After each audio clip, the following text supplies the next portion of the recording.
परळीतील महादेव मुंडे हत्या प्रकरणाच्या तपासाला आता गती मिळाल्याचं पाहायला मिळतंय। स्थानिक गुन्हे शाखेकडून 5 संशयितांना ताब्यात घेऊन चौकशी सुरू असल्याची माहिती स्थानिक गुन्हे शाखेचे प्रमुख बंटेवाड यांनी दिली आहे। एकूण 10 ते 12 लोकांकडे आतापर्यंत तपास करण्यात आला असल्याचीही त्यांनी माहिती दिली आहे। तर एका गोपनीय साक्षीदाराकडून संपूर्ण तपास करण्यात आल्याची सुद्धा माहिती स्थानिक गुन्हे शाखेकडून देण्यात आलेली आहे। तर सध्या स्थानिक गुन्हे शाखेकडून एकूण 5 संशयित लोकांची चौकशी सुरू आहे। तर दुसऱ्या बाजूला स्थानिक गुन्हे शाखेचं एक विशेष पथक सध्या मुंबईच्या दिशेने रवाना झालंय।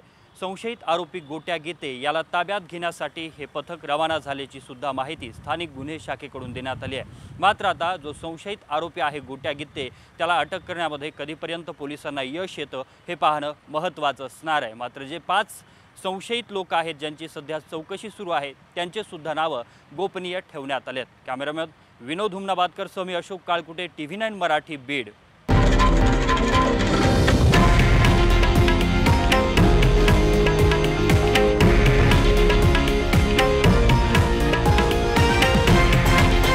हे आहे देशातील नंबर 1 न्यूज नेटवर्क आणि आपण पाहत आहात TV9 मराठी, एकमेव।